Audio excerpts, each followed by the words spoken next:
श्री शिवाय नमस्तुभ्यम। स्वागत है आपका शिव पुराण श्री शत्रुद्र संहिता 28वें अध्याय में। यतिनाथ हंस रूप अवतार।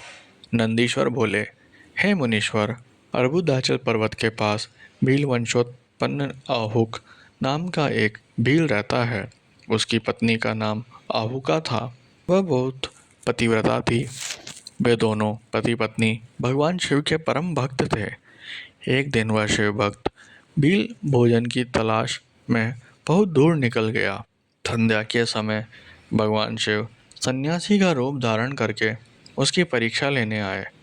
वह भील भी शिकार से घर लौट आया था। तब यति रूप में शिवजी उनके घर पहुँचे। भील ने उनका विधि पूर्वक पूजन किया। इस पर यतिनाथ बोले, हे भील, मैं रास्ते से भटक गया हूँ और आसपास जाने का मार्ग भी नहीं पता चल रहा है, क्योंकि शाम हो चुकी है। अतएव आप रात्रि के लिए मुझे आश्रय दीजिए।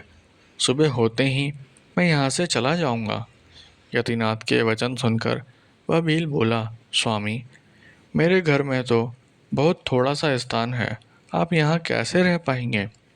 भील की बात सुनकर वह चलने लगे। तभी भीलनी ने भील से कहा, स्वामी, ये मुनि हमारे अतिथि हैं। अतिथि तो भगवान का रूप होते हैं, इसलिए आप इन्हें यहीं रहने दीजिए। आप दोनों घर में रहना और मैं बाहर रह जाऊंगी। अपनी पत्नी के वचन सुनकर भील बोला कि तुम घर के भीतर रहो और मैं बाहर रह जाऊंगा। यह कहकर वह भील घर से बाहर आ गया और बैठ गया।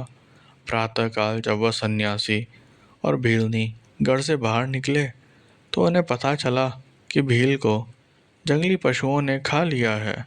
यह देखकर वे दोनों बहुत दुखी हुए। तब वह सन्यासी बोला, मेरी वजह से तुम्हारे पति की मृत्यु हो गई है। हे देवी, मुझे क्षमा कर दीजिए। तब वह भीलनी कहने लगी कि आप दुखी न हो, अतिथि की रक्षा करना हमारा धर्म है और मेरे पति ने तो अपना धर्म निभाया है।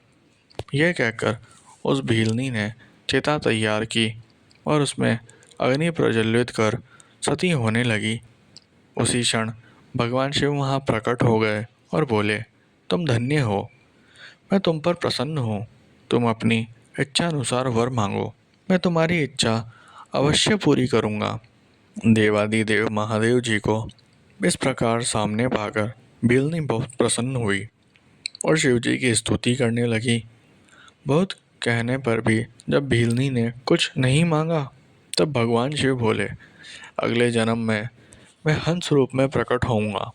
तुम विदर्भ नगर में भीमराज की पुत्री दमयंती के रूप में जन्म लोगे। उस समय यह भील निषाद देश का राजपुत्र होगा। उसके पिता वीर सेन होंगे और उस जन्म में उनका नाम नल होगा। तब हंस रूप में मैं तुम दोनों अर्थात नल दमयंती का मिलन कराऊंगा। उस समय तुम समस्त राज भोग भोगने के पश्चात मोक्ष को प्राप्त होंगे। यह कहकर भगवान शिव वहीं लिंग के रूप में स्थित हो गए। भील के धर्म के प्रति अचल रहने के कारण यह लिंग अचलेश नाम से जगत प्रसिद्ध हुआ। अगले जन्म में भील, नल, भीलनी, दमयंती बने और भगवान यतिनाथ शिव ने हंस रूप में जन्म लिया और उनके पूर्व जन्म के पुण्य से प्रसन्न होकर उन्हें सुख प्रदान किया।